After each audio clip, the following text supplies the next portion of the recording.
All right, we have another car ride chat. The subject of this chat is why the hell was I single for so long?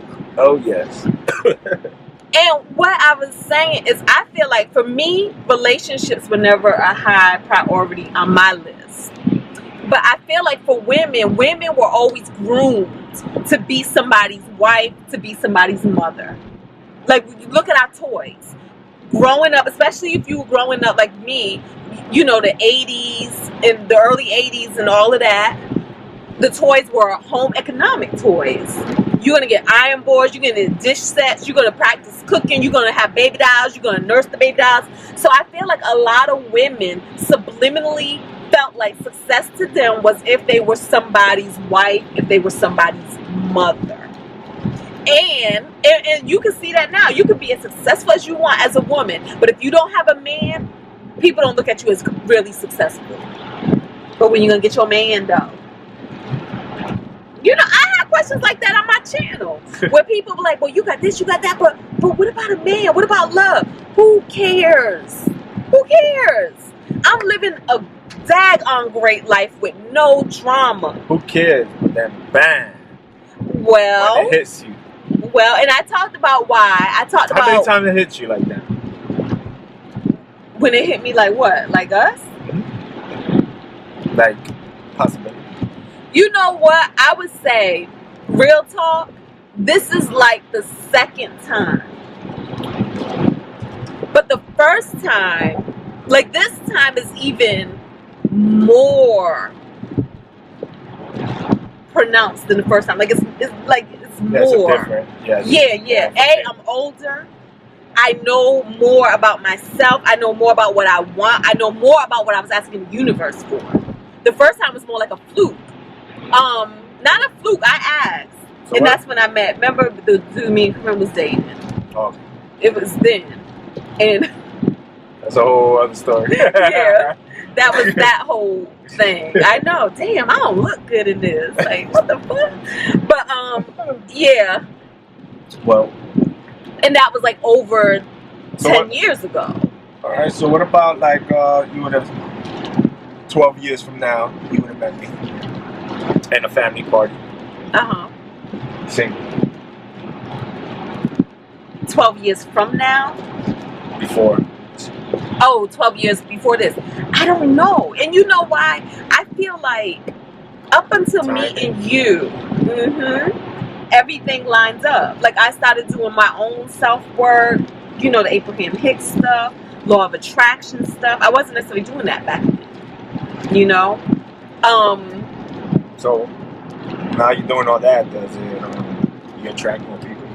No, this is my first time I asked for this. Remember? Yeah, but you know it could continue because all I know, because the universe knows what I want.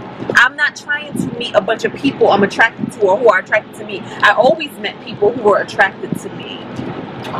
You know, that wasn't hard. It was just playing hard to get. I just didn't want them. It wasn't even playing hard to get. They did not qualify. Like, wow, what was the disqualified?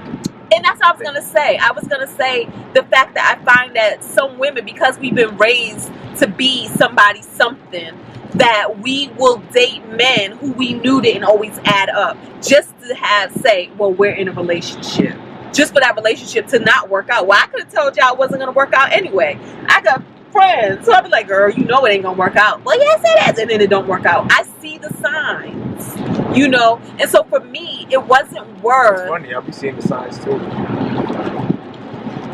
I can see signs too. Yeah. And so for me, it wasn't worth all of that just to be with somebody. That wasn't what fed my spirit. What fed my spirit was creating, was success, was my career,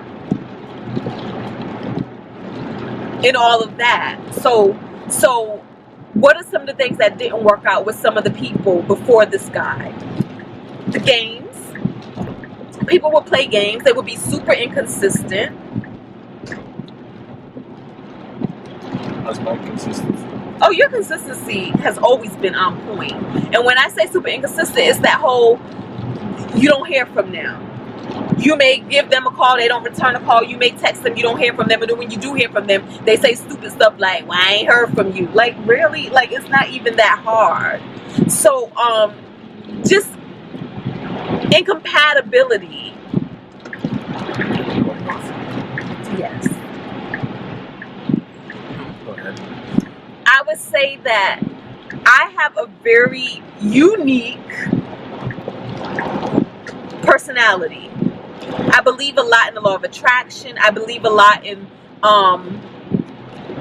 the art of manifestation. I believe a lot of not traditional things. Like, I'm not really into church philosophy or doctrine, things like that. So sometimes I've met people who I can say something like the universe and they will have to correct me. That's Jesus Christ. Or I can say, well, you know, talk about law of attraction principles. Well, that ain't, you know, so I would meet things like that. Well, I'm sorry. I'm not willing to give up or stop believing what I believe, nor do I want the next person to stop believing what they believe. So we're just not compatible, you know. And, you know, for a lot of people, religion is huge. Like, what you believe, they want somebody who is going to be equally yoked with them. And I'm sorry, I'm not willing to change a religion just to be with a man, or to pick up a religion just to be with a man. So it's just stuff like that. I mean, I've had some of the craziest dates. Some of the, like, what the fuck? Man, I'm just simple. I don't know. Right now, I'm learning all that law of attraction stuff. Yeah. Go with my feelings right now. Yeah. They usually go good. It usually goes good for me. But that's what the law of attraction is. It's with your feelings. It's the fact that one of the greatest tools God gave you is your emotions. It's a compass. You know, it lets you know, wait a minute, hold up, what am I feeling? You know, wait, let me back off. You know? So I go against it sometimes. Yeah. So this guy was saying that when he met me, like, he was running my credentials by his friends and basically telling them, like, she's been single for this amount of time. And everybody was like, what? Check the basement. Yeah, like, we don't know. We don't know about that. Well, you know. But, you know, things happen for a reason, so. And like I said, I knew I wasn't single because of emotional issues or whatever. I was just single because I love myself so damn much. I wasn't willing to settle just to be somebody something. Andy is calling us on the car. Okay. So, all right, y'all. All right.